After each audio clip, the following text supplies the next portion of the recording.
Right now, the Premier League title race sits on a knife's edge. Arsenal hold a 6-point advantage over Manchester City with 13 games remaining. But here's what matters more than that gap. Here's what should genuinely concern Pep Guardiola's side. Arsenal have conceded 17 goals this season. Manchester City have shipped 24. That 7-goal difference in defensive solidity represents more than just numbers on a spreadsheet. It represents a fundamental shift in how these two title rivals operate. Paul Merson has identified something that most pundits are missing in all the noise about City's comeback win at Anfield. He expects Fulham to score against Manchester City in their upcoming midweek fixture at the Etihad. He does not expect Brentford to score against Arsenal when the Gunners travel to the GTEC Community Stadium on Thursday night. That simple observation cuts through all the sensationalism. That tells you everything about where these two clubs actually stand right now. The stakes here are crystal clear. If Manchester City beat Fulham before Arsenal face Brentford, that 6-point gap shrinks to just 3 points. Suddenly, the pressure intensifies. Suddenly, Arsenal must deliver away at a Brentford side managed by Keith Andrews, a team notoriously difficult to beat at home. One slip, one defensive lapse, one moment of weakness. And the entire complexion of this title race shifts again. The margin for error has never been smaller. If you want deeper analysis on stories like this, if you want the full picture behind every major decision Arsenal face this season, hit that subscribe button right now, because what I'm about to break down goes beyond the surface level, takes your seeing everywhere else. This is about understanding the tactical and psychological warfare happening at the top of the Premier League. Let me take you through exactly why Arsenal's defensive record matters so much more than people realise. Look at the broader statistics. Arsenal have played 25 games. They've won 17, drawn 5 and lost only 3. They quote, they scored 49 goals and conceded just 17. That gives them a goal difference of plus 32. Manchester City have also played 25 games. They quote, they won 15, drawn 5 and lost 5. They quote, they won 15, drawn 5 and lost 5. They quote, they scored 51 goals but conceded 24. Their goal difference sits at plus 27. Those numbers tell a story. Manchester City actually have a slight edge in attack. 2 more goals scored across the same number of matches. But defensively, there's a chasm. 7 fewer goals conceded by Arsenal. In a title race this tight, that defensive stability becomes the difference between control and chaos. Merson's prediction for the Brentford match is Arsenal winning 2-0. Notice what he emphasises. The clean sheet. Not just the victory, but the manner of victory. Arsenal keeping Brentford off the score sheet entirely. While City likely concede to Fulham. This defensive superiority isn't just about individual matches. It quotes about consistency. It's about Arsenal's ability to close games out without drama. It quotes about not giving opponents a lifeline when you're ahead. Think about what happened the last time Manchester City faced Fulham. They conceded 4 goals. 4 against a Fulham side that sits nowhere near the top of the table. That result wasn't an anomaly. It was a symptom of City's defensive frailties this season. Those frailties have cost them 5 losses already. Arsenal, with their superior defensive structure, have lost only 3 times. Now, let's address the narrative that exploded after Manchester City's win at Anfield. Gary Neville and other Sky Sports pundits dramatically shifted their tone. Suddenly, City were back in the title race. Suddenly, Arsenal should be worried. But here's the reality that Ali McCoist had the clarity to point out. On match day 24, the gap was 6 points. On match day 25, after City's win at Anfield, the gap remained 6 points. Nothing actually changed in terms of the standings. What caused the hysteria was the venue and the opponent. Manchester City winning at Anfield for the first time since 2003. That historic context created emotional reactions. But strip away the emotion and examine the performance itself. McCoist watched that match carefully. His assessment was blunt. City showed wonderful spirit in their comeback. They demonstrated character. But up until that late surge, he didn't see anything that would have Mikel Arteta and Arsenal shaking in their shoes. This is where serious analysis separates from sensationalism. Yes, the result was important for Manchester City psychologically. Yes, it keeps them in touching distance. But the performance itself revealed ongoing issues. McCoist quotes, observation matters, because he's looking beyond the final scoreline. He quotes, examining whether City have actually solved their problems or simply masked them with a dramatic late win. Arsenal, watching that match would have seen a City side that struggled for long periods. They would have seen defensive vulnerabilities. They would have seen a team that needed a spirited comeback rather than a controlled performance. McCoyce believes Arsenal would look at recent City results and performances and conclude, I think we can handle this. That confidence stems from Arsenal's own form. Their defensive record gives them the platform to grind out results, even when not at their absolute best. When you've conceded only 17 goals in 25 matches, you have margin for error in attack. You can afford the occasional off day going forward because your defence keeps you in games. The major difference between these two title rivals right now isn't just the 6-point gap. It quotes the defensive foundations. Arsenal have built their campaign on solidity at the back. Only 17 goals conceded. No other team in the Premier League comes close to that defensive record. Manchester City, for all their attacking quality, have shipped 24 goals. That's a 41% increase in goals conceded compared to Arsenal. In title races, especially tight ones like this, defensive records often prove decisive. You can outscore opponents for stretches of the season. But over 38 games, the team that concedes fewer goals usually prevails. Arsenal understand this. Their entire tactical setup reflects this understanding. They don't just try to outscore opponents. They try to suffocate them defensively while finding moments to strike going forward. Mikel Arteta faces an interesting selection decision for the Brentford match. The choice between Gabriel Jesus and Victor Gyökeres up front. This decision carries weight because of how both players function within Arsenal's system. Jesus, when starting matches, hasn't consistently produced at the level required. But off the bench, he transforms into a different player. His energy and skill in those substitute appearances create problems for tired defences. Gyökeres presents a different profile. His match-defining brace against Sunderland in a recent fixture showcased his finishing ability. That performance strengthens his claim for a starting position. 2 goals in a crucial match. Decisive contributions when Arsenal needed them.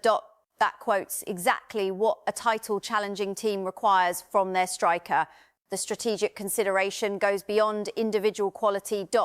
It quotes about game management. Starting Gyökeres gives Arsenal a proven goal scorer from the first whistle, someone who can capitalise on early opportunities. Someone who can put Arsenal ahead and force Brentford to chase the game. Then, with Jesus available off the bench, Arsenal have a different option to introduce. His maverick style, his skill in tight spaces, his ability to create something unexpected. Priorities become valuable when defences are stretched and tired in the final 30 minutes. This is smart squad management, using players in roles where they excel. Gyökeres starting to set the tone. Jesus providing a different dynamic later. It maximises the strengths of both players while minimising their weaknesses. And in a challenging away fixture at Brentford, where Keith Andrews' side are notoriously good at home, Arsenal need every tactical advantage available. The fixture itself presents genuine difficulty. Brentford, under Andrews, have made the G-Tech Community Stadium a fortress. They play with intensity. They press aggressively. They make life uncomfortable for visiting teams. This isn't a game where Arsenal can expect to stroll to 3 points. This requires focus, discipline, execution. Exactly the qualities that have defined their season so far. Merson's prediction of a 2-0 Arsenal victory with a clean sheet reflects his belief in Arsenal's defensive organisation. Even in a hostile environment, even against a team fighting hard at home, Arsenal have the defensive structure to keep Brentford quiet. That quote's not arrogance. That's recognition of what Arsenal have demonstrated all season. The ability to go to difficult grounds and shut teams out. Compare that to what Merson expects from Manchester City against Fulham. Despite playing at the Etihad, despite home advantage, he expects City to concede. Why ? Because City's defensive issues persist. Because Fulham scored 4 against them in the previous meeting. Because there's a pattern of vulnerability that City haven't properly addressed. This is the difference Merson identifies. Arsenal quotes a defensive reliability versus City's defensive uncertainty. In a title race with 13 games remaining, that reliability becomes increasingly valuable. Every clean sheet Arsenal keep puts pressure on City. Every goal City concede reinforces doubts about their defensive structure. The mathematics of the title race favour Arsenal for clear reasons. 6 points ahead with 13 games to play. A superior goal difference by 5 goals, a defensive record that suggests they're less likely to drop points through defensive errors. These aren't guarantees. Football doesn't work that way. But their significant advantages built through 25 games of consistent performance. What makes Arsenal's position even stronger is the psychological element. They quote, not chasing they're leading. They control their own destiny. If they win their remaining 13 matches, nothing City do matters. That removes pressure in a specific way. Yes, the expectation to win creates its own pressure. But it's different from the pressure of needing other teams to slip up while also winning your own games. Manchester City, despite their quality, despite their experience, face a different psychological challenge. They must win and hope Arsenal falter. They need Arsenal to drop points because 6 points is too large a gap to overcome without help. That creates a dependency. That creates anxiety when Arsenal keep winning. Every Arsenal victory tightens the noose. The narrative around City's Anfield win tried to suggest momentum had shifted. That suddenly Arsenal should be concerned. That the title race was back on in a way it wasn't before. But examine the facts rather than the emotion. The points gap didn't change. Arsenal, quotes, defensive record didn't suddenly become vulnerable. City, quotes, defensive issues didn't magically disappear. One result, however dramatic, doesn't override 25 games of evidence. Ali McCoy's perspective matters precisely because he resisted the sensationalism. He watched the same match everyone else watched. He saw the comeback. He acknowledged the spirit City showed. But he also saw the performance level. He saw a team that struggled to control the game. He saw defensive moments that better opponents would punish. He concluded that Arsenal, watching that match, wouldn't suddenly doubt their own superiority. This speaks to a broader truth about title races. They, quote, rear, not won or lost, on individual results in isolation. They, quote, re-won through accumulated superiority across many matches. Arsenal have accumulated 17 wins, 5 draws and 3 losses. That record reflects consistent high performance. City have accumulated 15 wins, 5 draws and 5 losses. That record reflects more volatility, more games where they've dropped points unnecessarily. The 5 extra losses City have suffered compared to Arsenal's 3. Those 2 additional defeats represent 6 points in the standings if Arsenal had won those games instead. That quotes the gap right now. City's inability to avoid defeat in certain matches has created the deficit they're now trying to overcome. Looking specifically at defensive metrics reveals why this matters so much. Arsenal conceding 17 goals across 25 matches averages out to 0.6, 8 goals conceded per game. Manchester City conceding 24 goals across the same number of matches averages out to 0.6, 8 goals conceded per game. 0.96 goals conceded per game. That might seem like a small difference mathematically, but across a 38-game season, that difference compounds. If both teams maintain those averages for the remaining 13 games, Arsenal would concede approximately 9 more goals for a total of 26 for the season. City would concede approximately 12 more goals for a total of 36 for the season, a 10-goal difference in defensive record across a full campaign. In tight title races, that defensive gap proves decisive. The test for Arsenal at Brentford measures exactly this defensive quality. An away fixture against a well-organised home side. A hostile atmosphere, a team that will create chances. Can Arsenal maintain their defensive standards in these conditions? Can they keep the clean sheet, Merson predicts? The answer to these questions tells us whether Arsenal's defensive record is sustainable or whether it might crack under pressure. Keith Andrews has Brentford playing with clear identity and purpose. They, quote, not a team that makes life easy for visitors. They compete hard. They exploit any weakness.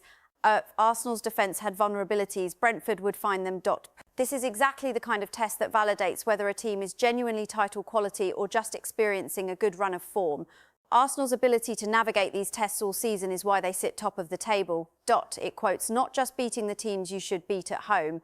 It's going to difficult venues and finding ways to win without conceding. It quotes, the accumulation of clean sheets away from home. It's the resilience to weather pressure and still come away with 3 points. The selection decision Arteta faces with Gyökeres and Jesus connects directly to this defensive approach. Starting Gyökeres gives Arsenal a focal point in attack. Someone who can hold the ball up. Someone who can finish chances. Clinically, someone who can score early and allow Arsenal to defend a lead. Then Jesus, coming off the bench, provides energy and creativity to either extend the lead or help see out a tight game. This tactical flexibility matters in challenging fixtures. Having multiple options. Being able to change the dynamic of a match through substitutions. Using players in situations where they're most effective. These are the marginal gains that accumulate into title-winning campaigns. The broader narrative around this title race keeps trying to create drama where the fundamentals haven't changed. Yes, City won at Anfield. Yes, they're still in the race. But Arsenal maintain their 6-point lead. They maintain their superior defensive record. They maintain control of their own destiny. Until those fundamentals shift, the emotional reactions to individual results don't alter the underlying reality. 13 games remain. Arsenal need to win as many as possible while maintaining defensive solidity. Manchester City need to win their games while hoping Arsenal falter. The pressure sits differently on each team. Arsenal feel the pressure of expectation. City feel the pressure of dependency. Both are real. Both create challenges. But Arsenal's position is objectively stronger. The upcoming fixtures for both teams will test these dynamics. City hosting Fulham at the Etihad should be a comfortable home win. But their defensive record suggests Fulham will create chances, will score goals. That quotes the concern for City. Even in matches they should control. Defensive lapses keep opponents in the game. Keep the scoreline closer than it should be. Create unnecessary tension. Arsenal travelling to Brentford face a tougher fixture on paper, away from home against a competitive side. But their defensive organisation gives them confidence. Gives them the belief that even in difficult environments they can keep clean sheets, can grind out narrow wins. Can take 3 points without drama. This contrast in approaches and capabilities defines the title race right now. Arsenal built on defensive foundations that allow controlled performances. City relying more heavily on outscoring opponents because their defence remains vulnerable. Over 13 games, over the pressure of a title run in, which approach proves more sustainable? The evidence from 25 games suggests Arsenal's approach carries less risk. Fewer goals conceded means fewer games where you're chasing from behind. Fewer moments where one mistake costs you points. Fewer defensive errors that opponents can exploit. That reliability, that consistency, that defensive steel. These qualities win titles. Merson, identifying the difference between these teams as defensive solidity isn't revolutionary analysis, but it's accurate analysis. It cuts through the noise about momentum and narrative shifts and historic wins. It focuses on what actually matters across a full season. Can you stop opponents from scoring? Can you keep clean sheets in difficult games? Can you defend leads without collapsing? Arsenal answer yes to all those questions far more consistently than Manchester City this season. That's not a criticism of City's quality. It quotes an observation about their defensive record this specific campaign. They quote conceded too many goals. They quote lost too many matches. They've given away too many points through defensive errors. And now they're trying to make up that deficit in the final third of the season. The pressure on both teams intensifies from this point. Every match carries enormous weight. Every drop point could prove decisive. Every defensive mistake could be the difference between winning the title and finishing second. This is where squad depth matters. Where tactical discipline matters. Where mental strength matters. Arsenal have demonstrated all these qualities consistently. Their 3 losses came in matches where they were beaten by better performances on the day. But 17 wins shows their ability to find ways to victory. 5 draws shows they can avoid defeat even when not at their best. That resilience. That ability to grind out results. These are title-winning characteristics. Manchester City have the quality to win their remaining matches. First, they have the experience. They have the tactical sophistication. But they also have defensive vulnerabilities that persist. 5 losses already. This season, 24 goals conceded. These numbers create doubt. Create questions about whether they can sustain a perfect or near-perfect run while Arsenal continue their own strong form. The reality facing both teams is simple. Arsenal must maintain their standards. Keep winning. Keep defending well. Keep accumulating points. If they do that, the title is theirs. Manchester City must be perfect or near perfect while hoping Arsenal slip. That quotes a difficult position. That requires not just quality but also fortune. The Brentford fixture for Arsenal represents exactly the kind of test that defines champions. Away from home. Difficult opponent. Pressure to win.